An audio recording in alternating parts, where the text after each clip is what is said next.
sebenarnya siapa sih yang paling bertanggung jawab dengan produk itu? Adalah pelaku usaha. BPOM Mobile ya. Ya, di Play Store ada gitu ya. Dan itu termasuk aplikasi yang sudah mendapat penghargaan dari Kementerian Pan-RB juga loh, karena memang penggunaannya yang sangat-sangat banyak. Karena semua produk obat dan makanan yang sudah terdaftar di Badan POM secara real time. Yang paling sering kita hadapi adalah tingkat kesadaran dan pemahaman pelaku usaha yang memang masih belum sesuai dengan yang kita harapkan.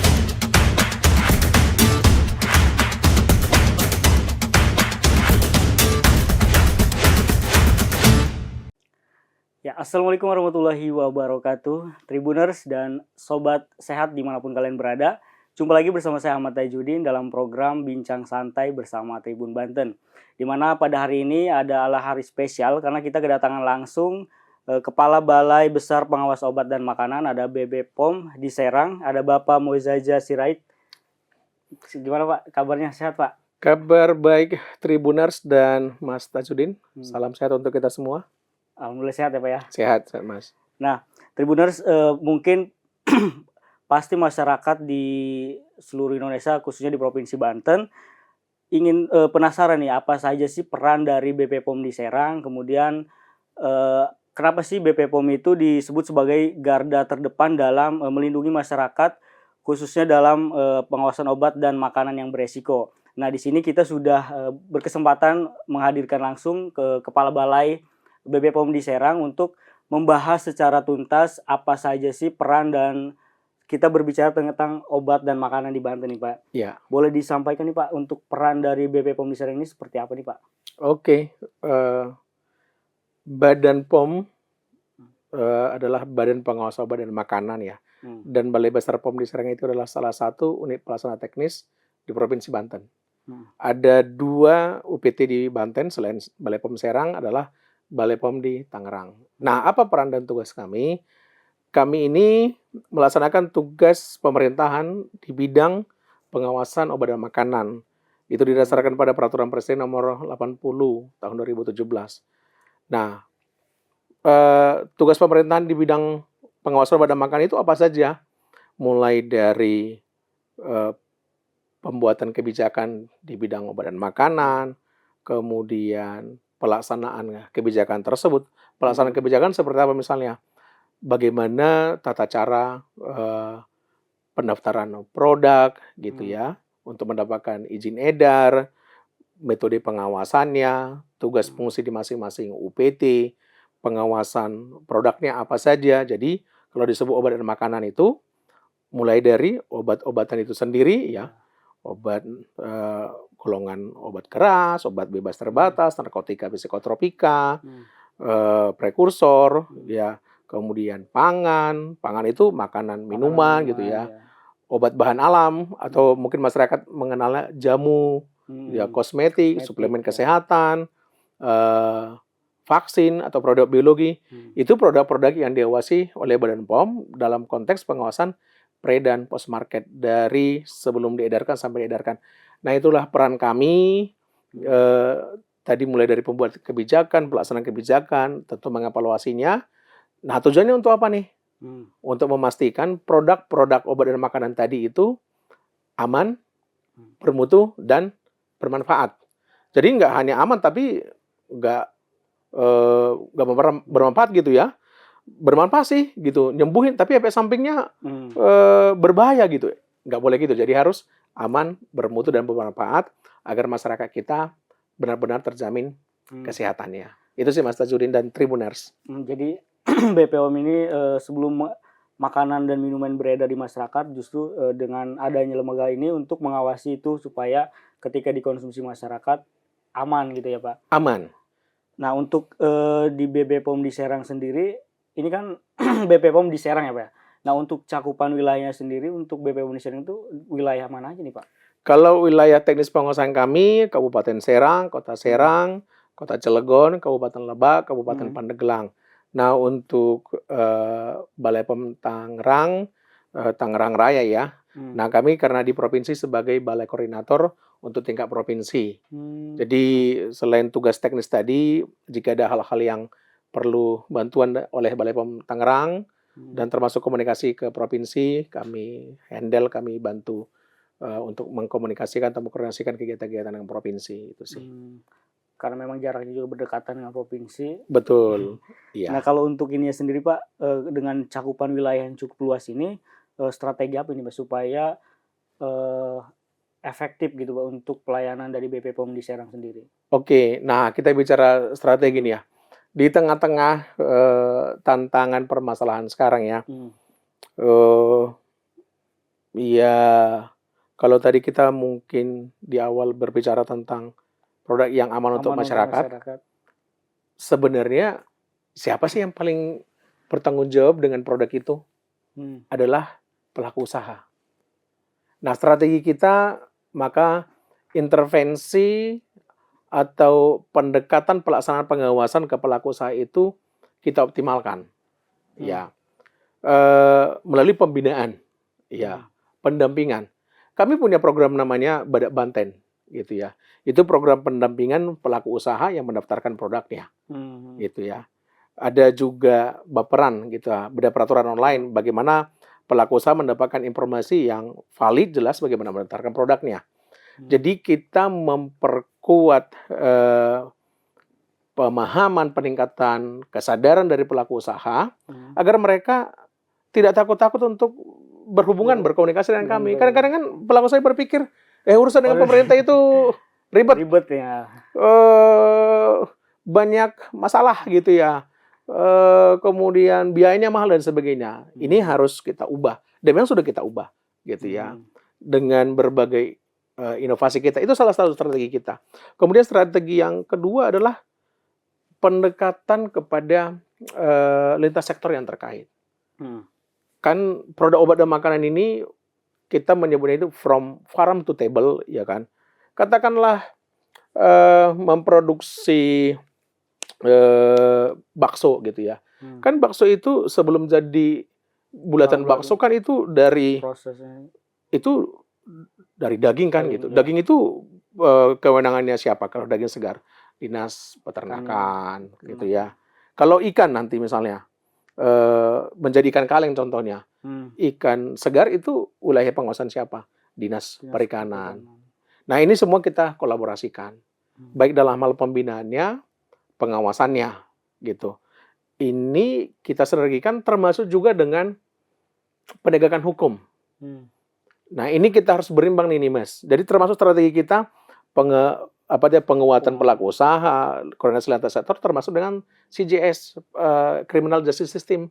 Jadi ketika pelaku usaha ini sudah dilakukan pembinaan, ya sudah lakukan pendampingan, sudah pernah diberikan sanksi administratif, tetapi masih juga melanggar, ya berarti kita melakukan upaya penegakan hukum. Nah, itu kami pasti bekerja sama dengan Polda Banten, Direktorat Kriminal Khusus gitu ya, Direktorat Khusus Polda Banten, dan juga tentu dengan kejaksaan. Nah, sinergi dengan lintas sektor terkait dengan penegak hukum tadi adalah bagaimana kita itu merupakan strategi kedua kita untuk memastikan obat dan makanan yang beredar di Banten ini aman. Dan yang ketiga adalah tentu konsumen itu sendiri, perkuatan konsumen. Ya, maka kami juga berterima kasih kepada Tribun yang mengundang kami seperti ini dengan media lain. Ini kan memberikan informasi kepada masyarakat juga, gitu. Dan kami juga media sosial dan sebagainya kami optimalkan supaya masyarakat menjadi konsumen yang cerdas. Nah, kalau sebenarnya kan konsumen cerdas ini terbentuk, terwujud, ya. Iya, mau dagangan orang, iklan orang yang bombastis, yang hiperbola dan sebagainya, mereka kan bilang, itu tidak sesuai dengan kebutuhan saya, itu tidak sesuai dengan aturan, dan itulah harapan kita, mewujudkan konsumen yang cerdas. Jadi, itu strategi-strategi yang kita upayakan. Bisa menggugah masyarakat juga supaya aktif gitu Pak ya, dalam pengawasan juga. Jadi bukan hanya kita sebagai media ibarat mempromosikan soal apa sih kebenaran dari produk-produk yang dijual, tapi masyarakat juga bisa peran aktif gitu tuh, mencari tahu informasi segala macam gitu ya Pak. Nah, kalau untuk berbicara pengawasan ini pasti kan ada mungkin lebih ke tidak berjalan mulus gitu Pak. Pasti ada tantangan nih Pak untuk Iya. bisa membuat program tersebut tuh berjalan lebih efektif dan untuk masyarakat juga aman gitu Pak. Itu gimana Pak tantangannya Pak? Ya kalau tantangan, hidup itu kan seru kalau ada Selalu ada tantangannya, tantangannya. gitu ya. Ya, satu nih, eee, yang paling sering kita hadapi adalah, tingkat kesadaran dan pemahaman pelaku usaha yang memang masih belum sesuai dengan yang kita harapkan. Itu terbukti dari mana? Hasil pengawasan kita kadang-kadang kan begini, Hmm. tahun ini diperiksa gitu ya, katakanlah apotek A, B, C, dan D. Temuannya ada, kita berikan surat cinta. Saya selalu menyebut surat cinta, kan kita berikan peringatan gitu ya, peringatan keras. Itu kan bentuk perhatian ya, gitu ya. Harapan kita kan ada kesadaran untuk memperbaiki ya, gitu. Pemeriksaan di periode berikutnya masih lagi kan gitu. Nah, padahal kan seharusnya ketika mereka memiliki kesadaran seperti yang tadi, bahwa produk yang saya jual di tempat saya ini harus terjamin aman, mutu, dan manfaatnya, kan gitu. Nah, ini kan mengubah mindset sadar dari pelaku usaha ini kan nggak mudah. Ini tantangan, kan gitu. Kemudian tantangan berikutnya lah kita dalam pembinaan UMKM. Nah, ini termasuk industri-industri rumah tangga gitu. Ini juga PR kita. Contoh sederhana ya, nanti pas mau bulan puasa lihatlah kan gitu. Kan penjual makan berbuka sih banyak banget tuh. Betul. Kan gitu, takjil kan. Nah, sudah sering sekali kita ingatin gitu ya. Selain tentu enak, menarik kan. Sederhana, ini hal sederhana saja ya.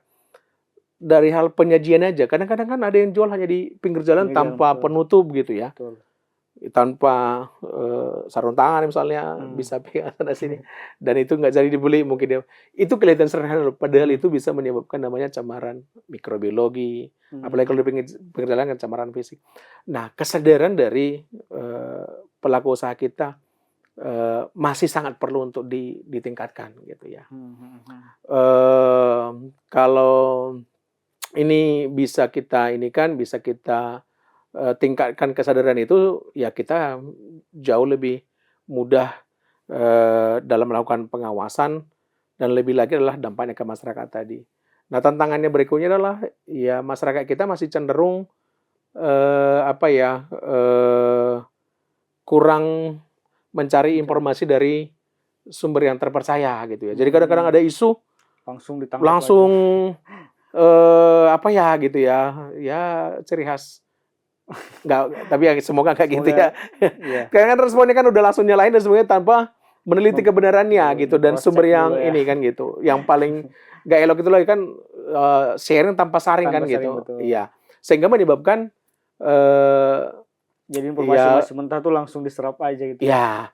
Nah, kami berharap masyarakat itu bisa langsung tanya ke BPOM. Ada media sosial kami, ada nomor unit layanan pengaduan konsumen, ada website gitu ya. Keterbukaan informasi publik kita juga baik gitu ya. Kita predikat informatif juga. Nah, ini yang masih terus harus kita kerjakan, dan kami yakin kita bisa mencapai hal yang lebih baik ya. Tantangan kita atasi tentu dengan segala daya upaya terbaik.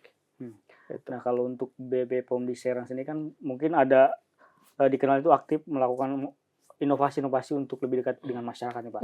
Nah, untuk inovasi-inovasi yang di BPOM di Serang sendiri seperti apa nih Pak untuk pengawasan ke masyarakat sendiri lebih ini Pak? Kami punya banyak inovasi seperti tadi Badak Banten itu ya. Badak Banten itu memang fokus untuk pendampingan pelaku usaha. Nah, ini Tribuners dimanapun berada gitu ya.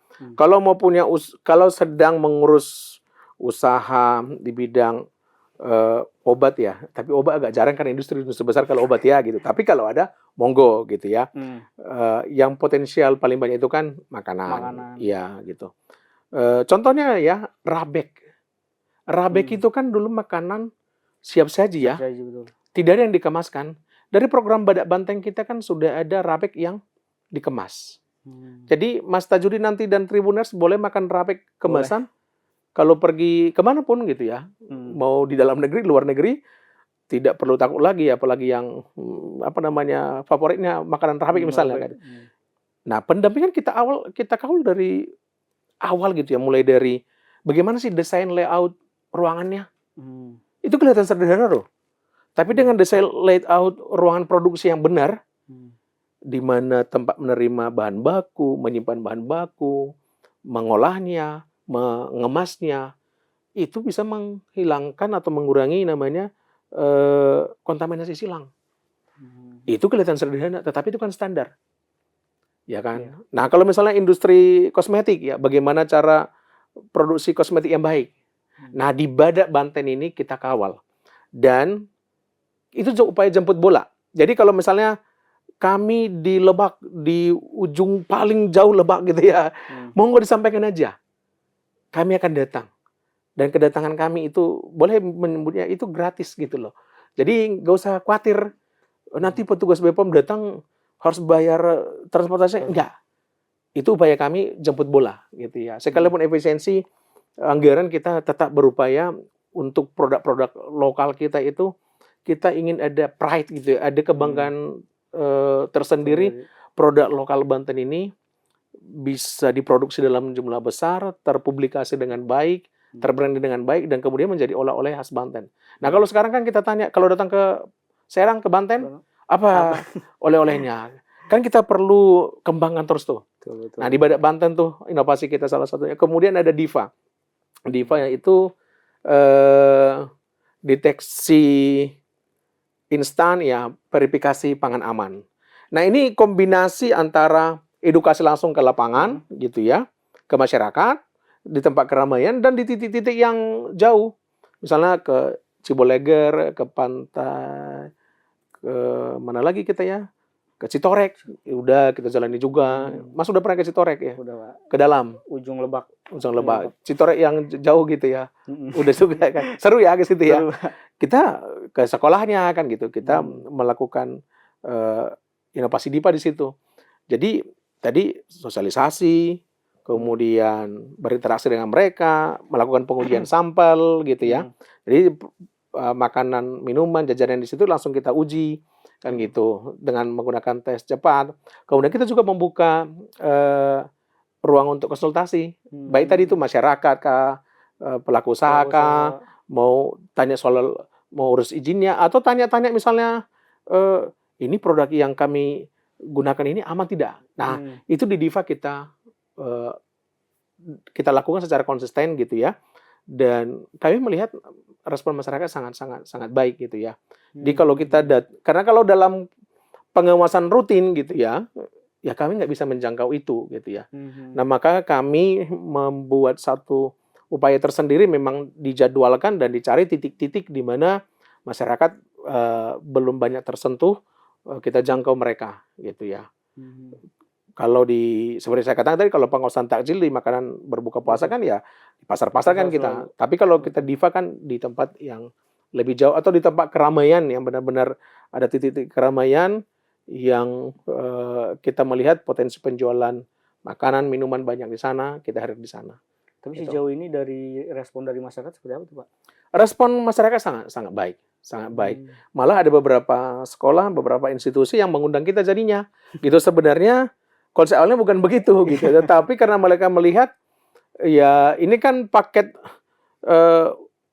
all in one ya sebenarnya kan gitu. Sosialisasinya di situ, ya kalau ada laporan pengaduannya juga boleh di situ, pengujian sampelnya juga di situ. Gitu. Jadi dalam satu tempat semua ada. Semua ada gitu. Termasuk kita berkolaborasi dengan dinas-dinas terkait. Tahun lalu adakan program Pemkot Cilegon ya, ada jempol ya, jemput bola gitu ya. Kita beberapa titik kita hadir bersama-sama dengan Pemda gitu. Iya. Jadi layanan Pemda ada di situ, layanan kita juga ada di situ. Itu bentuk kolaborasi kita gitu. Nah, kalau untuk perkembangan teknologi, Pak, di mana sekarang ini masyarakat sudah melek nih terkait teknologi. Nah, untuk program unggulan dari BPOM sendiri, Pak, mungkin ada aplikasi atau apa yang dikembangkan yang memudahkan masyarakat itu untuk mendapatkan informasi, gitu, Pak. Nah, Ini penting banget loh, Mas Tajudin dan Tribuners. Hanya dengan menggunakan BP Mobile, ya. Mas BP Mobile. Tajudin nanti itu langsung di apa ya? Langsung di download ya Mas ya, gitu ya. Para Tribuners dimanapun ya, langsung download Bepom Mobile. Ya. Ya, di Play Store ada gitu ya. Dan itu termasuk aplikasi yang sudah mendapat penghargaan dari Kementerian Pan-RB juga loh, karena memang penggunaannya yang sangat-sangat banyak dan memang memberikan manfaat yang sangat besar. Karena semua produk obat dan makanan yang sudah terdaftar di Badan POM secara real time, gitu, secara real time. Jadi terdaftar, kalau misalnya nih Mas Tajudin nih, daftarkan produk hari ini gitu ya, udah dapat izin edar, langsung tuh bisa diakses di situ. Langsung bisa diakses. Nah, setelah 5 tahun ke depan, itu kan kalau nggak diperpanjang misalnya ya, otomatis akan hilang sendiri gitu, secara sistem gitu, maksudnya hilang. Artinya itu benar-benar real time update. Nah, masyarakat bisa hanya dengan mengetikkan nama produknya atau nomor izin edarnya, atau kalau tidak tahu sama sekali nama pabriknya gitu ya, nanti akan teridentifikasi di sana. Termasuk di sana juga pengaduan boleh. Nah, ini apa ya, manfaat teknologi ini. Jadi ada juga laporan dari masyarakat melalui Bepom Mobile ini, karena ini kan langsung terkoneksi di pusat nih. Nanti kalau misalnya itu ada di Serang, nanti pusat akan memerintahkan kami untuk melakukan tindak lanjut di sini. Seperti itu. Dan itu termonitor gitu. Artinya melalui aplikasi itu masyarakat bisa melihat langsung produk yang ingin mereka tak ketahui ataupun ingin melaporkan sesuatu gitu. Bisa. Gitu. Ya, sangat mudah, aplikatif sekali. Dari sekian banyak aplikasi yang ada di handphone Bapak Ibu, para Tribuners, jangan lupa gunakanlah ya aplikasi Bepom Mobile. Karena apa, Mas Tajudin, ini boleh ya iklan gini ya? Karena apa? Semua produk yang diawasi Bepom itu kan setiap hari pasti masyarakat gunakan. Kosmetik ya, contohnya nih, pasta gigi, sabun mandi, parfum. Ya, itu kan produk yang tiap hari dipakai orang ya.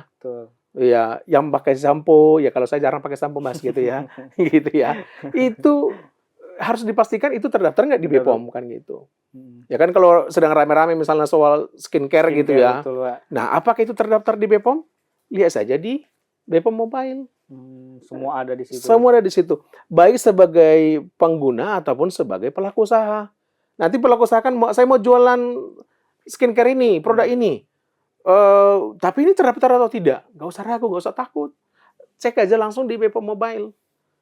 Gitu ya. Dan kalau bingung nanti bagaimana ininya, cara menggunakannya, apa ya, silakan hubungi Balai Besar POM di Serang atau di media sosial kami, bisa kok DM atau langsung di komen boleh. Nanti pasti kita akan respon. Itu, jadi bukan hanya melalui aplikasi, tapi melalui sosial media juga bisa disampaikan ketika ada mungkin kritik atau saran, atau mungkin melihat produk-produk yang ingin dicurigai atau apa, bisa lapor langsung gitu ya. Bisa. Dan itu sudah terjadi. Di kami itu cukup banyak laporan melalui unit layanan pengaduan konsumen, karena bisa melalui PON, bisa melalui nomor WA gitu ya, bisa melalui email. Misalnya nih ya, beberapa laporan itu contohnya gini, ada dugaan pabrik ilegal gitu ya dari masyarakat. Ya, itu pasti kami tindak lanjuti. Nah, cuma yang penting kan tetap juga kita masyarakat gini, sampaikan yang cukup detail lah gitu ya. Cuma pula kan ada pabrik ilegal di sini gitu ya. Tapi nggak disampaikan detailnya. Ya, minimal informasi. Kalau misalnya disebut nama kecamatan kan, kita kan bisa telusuri semua kan, gitu ya. Karena kan sekarang kan mudah, Sherlock kan gampang kan gitu. Karena tidak bisa kita nafikan, ada beberapa laporan itu yang tidak tidak ada identitas yang memadai, sehingga kita dalam tindak lanjut juga tidak bisa optimal gitu. Tetap kita tindak lanjuti. Kemudian kita kan bertanya-tanya ke masyarakat, ada begini-begini tidak ya, begini yang tidak ya, belum tentu masyarakat juga tahu. Tetapi kami pastikan itu pasti kami tindak lanjuti. Siap. Nah, kalau untuk terkait ini, Pak, berbicara soal keamanan obat dan makanan nih, Pak. Ini kadang masyarakat juga masih, sebagian masyarakat masih bingung untuk bagaimana sih memastikan produk yang kita gunakan ini aman gitu. Nah, langkah sederhananya itu apa sih yang harus mereka lakukan gitu, Pak? Nah, ini juga para Tribuners, sangat gampang loh. Jangan lupa itu namanya cek klik. Nah, Badan POM itu kan apa tuh, Pak? Cek klik. Logonya kan centang gitu ya. Centang, betul. Nah, kalau kita sekolah, kemudian kita ada tugas atau ujian, kalau tugas kita itu atau ujian kita itu benar, guru kasih apa tanda? Checklist gitu ya. Tapi kalau kita bilang kan ini cek klik. Nah, klik itu singkatan dari cek kemasan, K itu ya. Kemudian L cek labelnya, I-nya cek izin edar, dan K terakhir itu cek kadaluarsanya. Kemasan dicek dulu. Kalau kemasannya saja misalnya udah bocor, ya kan, kemungkinan dia sudah masuk angin, kan bisa saja kan gitu ya, basi jadinya, atau kemudian ya apalagi atau lama bakteri jamur mungkin sudah tumbuh di situ, ya kan, atau kalengnya misalnya penyok, ya penyok itu apalagi penyoknya tajam kan itu bagian dalamnya itu sudah rusak gitu ya, yang memisahkan antara makanan dengan kaleng luarnya kan gitu. Kemudian kalau misalnya juga makanan kaleng itu menggelembung, itu juga termasuk pada cemaran mikrobiologi biasanya karena ada pertumbuhan bakteri Clostridium botulinum biasa di situ. Nah, maka dilihat kemasannya baik-baik gitu. Kemudian label ya. Label itu sama seperti kita punya KTP. Kan ada informasi lengkap. NIK, nama, tempat tanggal lahir, gitu ya. Tinggi badan aja ya, gitu ya. Saya sih kalau ditanya tinggi badan agak gimana kalau saya gitu ya, gitu ya. Ada ya di KTP ya? Nggak ada. Nggak ada ya? Nggak ada. Oh ya sudah, ya, saya ralat tuh. Tapi intinya gini, itu kan identitas lengkap kita. Label makanan, minuman, obat-obatan dan sebagainya itu juga adalah merupakan identitas produk itu. Jadi itu yang penting apa ya untuk sangat penting. Produk. Nama produknya, di mana diproduksi, halal tidaknya, izin edarnya, berat bersihnya, cara penggunaannya. Makanya bahasanya juga harus bahasa Indonesia. Nah, ini perlu dalam label. Kalau misalnya tulisannya tulisan Korea, Mas Tajudin bisa. Jangan-jangan nanti itu harusnya direbus, malah digoreng gitu ya misalnya.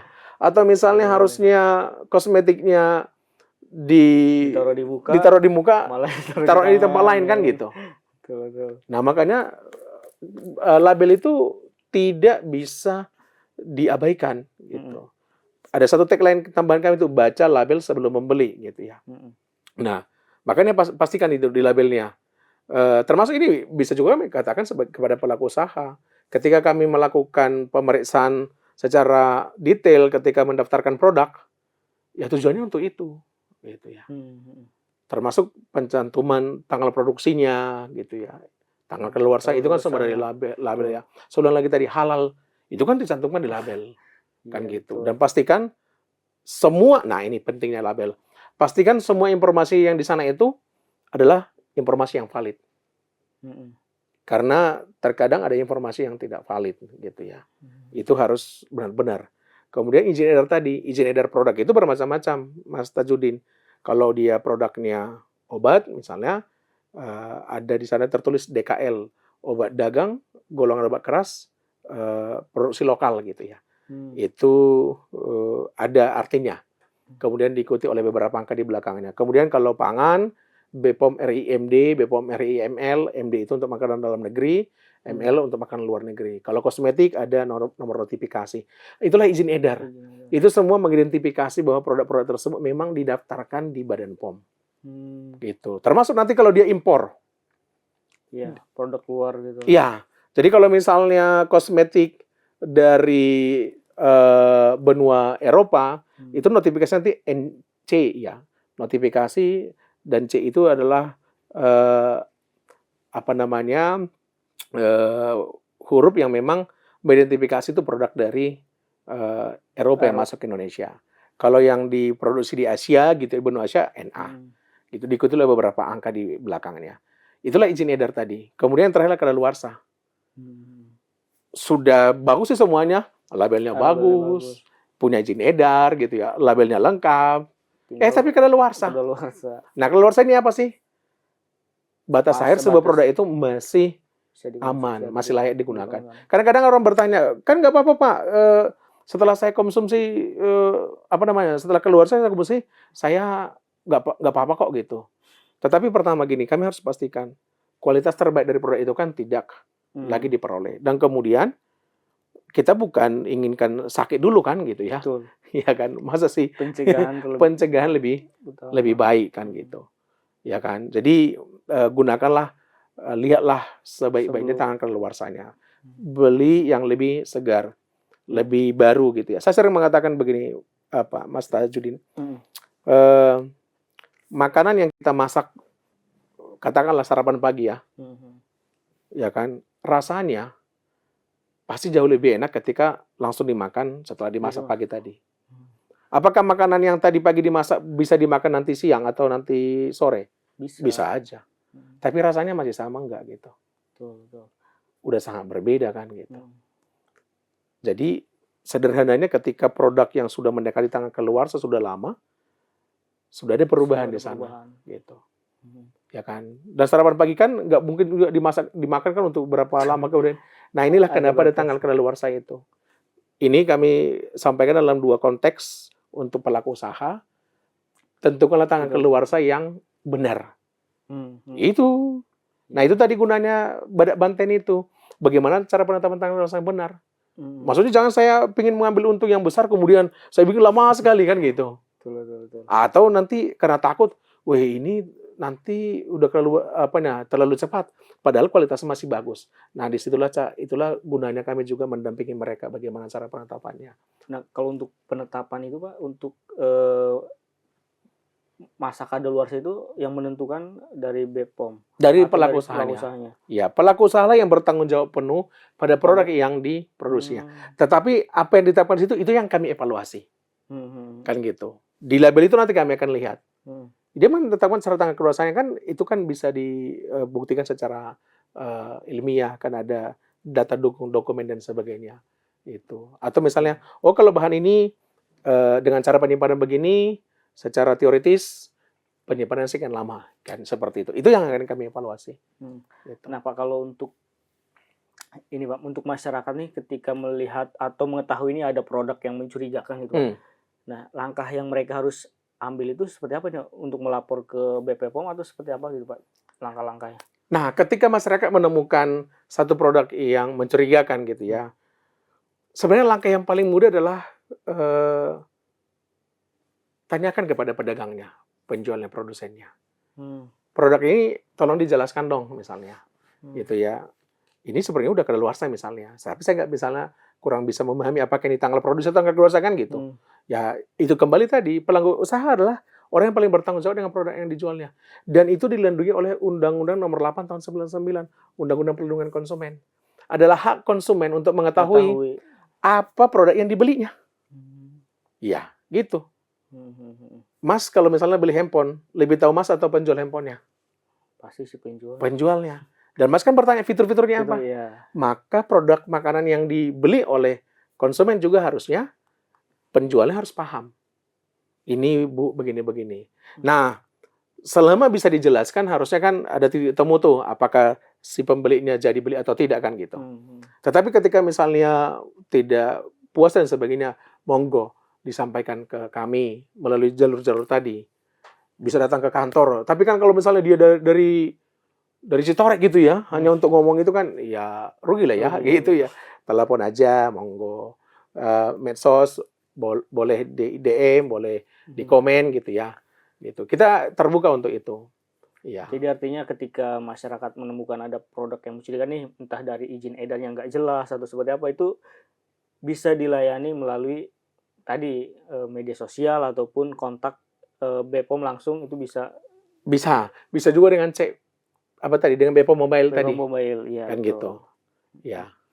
Nah, kalau untuk selain menjalankan fungsi pengawasan nih Pak, tentu kan ada edukasi yang menjadi hal penting di mana BPOM di Serang ini mengedukasi masyarakat itu agar semakin cerdas dan kritis dalam memilih obat dan makanan, Pak. Ini seperti apa nih, Pak? Nah, membangun konsumen cerdas ini adalah PR kita bersama. Makanya kami sangat senang dengan Tribun mengundang kami gitu ya, dengan media lain juga kami sangat berterima kasih.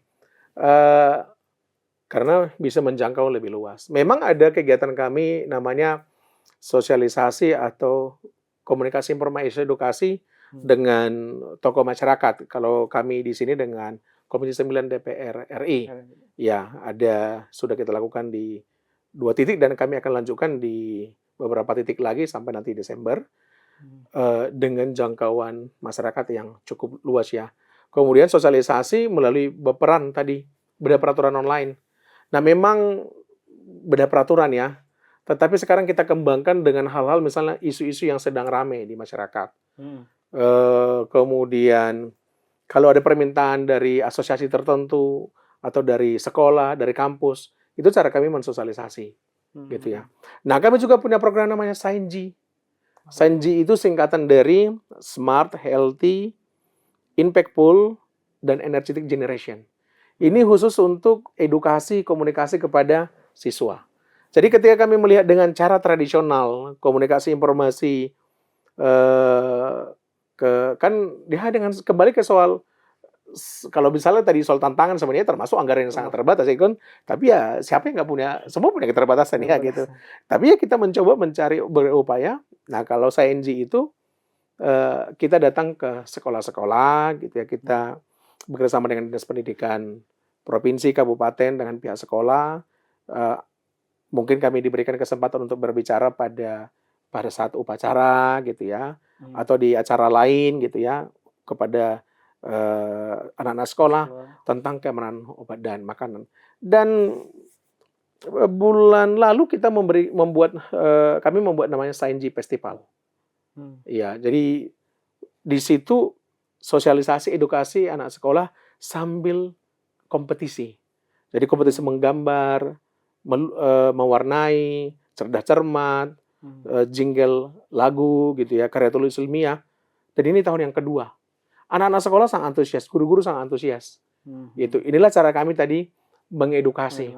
Kalau anak-anak itu sudah teredukasi, kan mereka bisa lebih menjaga jajanan mereka, memilih makanan mereka, mengidentifikasi makanan ini bagus atau tidak gitu.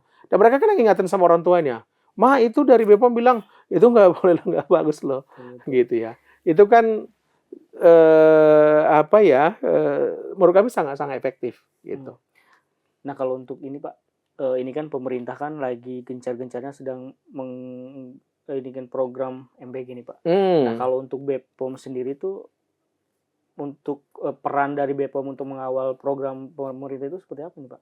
Baik, jadi untuk MBG ya ini kan program pemerintah yang harus kita kawal karena tujuannya sangat baik. Maka tugas yang kami lakukan, dan itu juga sudah ada MOU antara Badan POM dengan Badan Gizi Nasional, kami mengawal antara lain dengan memberikan tenaga-tenaga yang memang terlatih ya untuk menjadi instruktur pelatihan bagi SPPI, Sarjana Penggerak Pembangunan Indonesia. Kan gitu. Itu sudah berjalan. Dan berharap nanti periode berikutnya masih ada pelatihan SPPI. Karena ini kan perlu terus di-update, apalagi untuk anak yang baru nanti atau SPPI yang baru. Yang sekarang mereka kan menjadi kepala SPPG ya sekarang ya. Kemudian kita juga mengawal memang hanya di beberapa dapur, terutama kalau kita memang diminta untuk hadir gitu ya, memberikan masukan saran, misalnya alur produksi yang ideal itu seperti apa gitu ya, peningkatan pengetahuan pemahaman dari penjama makanan. Itu kita lakukan, termasuk juga jika ada KLB, Kesalahan Beroperasi Keracunan Pangan, maka kantor kami siap untuk melakukan pengujian sampel gitu ya, sampelnya untuk kita mengidentifikasi penyebab KLB ini apa. Dan yang bisa kami terus sampaikan adalah kami itu selalu siap untuk mengawal dan mendampingi terutama kepada SPPG, di sana ada penjama makanan, relawan-relawan yang mungkin masih belum mendapatkan pelatihan yang optimal, ya kami membuka diri untuk memberikan pelatihan kepada mereka supaya bisa melakukan produksi ya makanan siap saji itu dengan baik. Dan termasuk kami kan sekarang ada di dalam Satgas MBG di tingkat provinsi. Nah, ini yang kita harapkan bisa lebih koordinatif nanti ya, mulai dari perencanaan, pelaksanaan dan mitigasi hal-hal yang kita tidak inginkan. Dan kami juga mendorong ini Satgas MBG di kabupaten kota supaya bisa segera terbentuk dan bisa kita bangun sinergi ini. Karena sekali lagi ini tujuan yang baik ini harus kita kawal bersama. Gitu. Artinya kalau untuk BPOM sendiri itu perannya lebih ke mengkawal MBG-nya sendiri ya, bukan terjun langsung untuk mengawasi masak segala macam itu, enggak ya Pak? Saat ini kita memang dalam konteks pengawalan gitu ya, memberikan masukan, rekomendasi, perbaikan, ya saran-saran untuk mengoptimalkan dan mencegah hal-hal tidak kita inginkan. Baik, Pak, untuk terakhir mungkin Pak, pesan nih untuk masyarakat, khususnya di masyarakat Banten sendiri, untuk lebih aware dan lebih bisa tahu mencerahkan gitu tuh untuk obat dan makanan yang aman ini seperti apa nih Pak? Oke. Obat dan makanan itu kita gunakan setiap hari. Mulai dari anak belum lahir gitu ya, masih dalam perut, ya sampai orang berpulang, itu produknya pasti berkaitan dengan BPOM. Contohnya anak belum lahir ya masih dalam kandungan, mungkin ibunya kan menggunakan susu khusus gitu ya, atau multivitamin atau makanan-makanan tertentu gitu ya. Itu kan sangat menentukan kesehatan janin gitu ya. Ketika lahir, kemungkinan anaknya akan mendapatkan susu formula, ya selain ASI gitu ya, ada vitamin dan sebagainya. Itu kan produk yang diawasi oleh Badan POM. Ya tadi sehari-hari itu kita menggunakan produk-produk yang diawasi oleh Badan POM. Oleh karena itu, gitu ya. Kalau biasanya kita ini ya membeli sesuatu itu kan selalu periksa ya. Iya. Ya kan? Mas Tajudin ya membeli handphone pasti kan diperiksa semuanya. Beli baju cek nggak semuanya, kancing-kancingnya, warnanya, ada robek nggak gitu ya. Itu kan untuk sesuatu yang di luar tubuh kita. Nah, tolong nih, apalagi yang masuk dalam tubuh kita, yang menentukan kualitas kesehatan kita baik jangka pendek, jangka menengah, jangka panjang. Di tengah-tengah sekarang begitu banyaknya iklan, begitu banyaknya produk yang ditawarkan, jadilah konsumen yang cerdas. Tadi dengan cek klik itu, cek kemasan, cek label, cek izin edar, dan cek kadaluarsa. Ini berlaku untuk pelaku usaha dan juga berlaku untuk masyarakat. Ya, kemudian yang terakhir tadi itu gunakan BPOM Mobile itu. Dan terakhir banget lagi, kalau ini belum begitu paham semuanya, monggo silakan datang ke Balai Besar POM di Serang. Hubungi kami akan melayani dengan sebaik-baiknya. Itu sih Mas Tajudin. Ya, Tribuners dan Sobat Sehat dimanapun berada, itu tadi perbincangan kita kali ini, di mana jadi ketika kita ingin mendapatkan informasi lebih penting, tadi sudah disampaikan, jangan lupa untuk cek klik dan juga BPOM Mobile, dan bisa kalian juga sampaikan melalui DM Instagram ataupun beberapa sosmed lainnya yang ada di BPOM Serang ya Pak ya? Iya. Nah itu tadi perbincangan kita kali ini, kurang lebihnya mohon maaf. Assalamualaikum warahmatullahi wabarakatuh. Waalaikumsalam warahmatullahi wabarakatuh.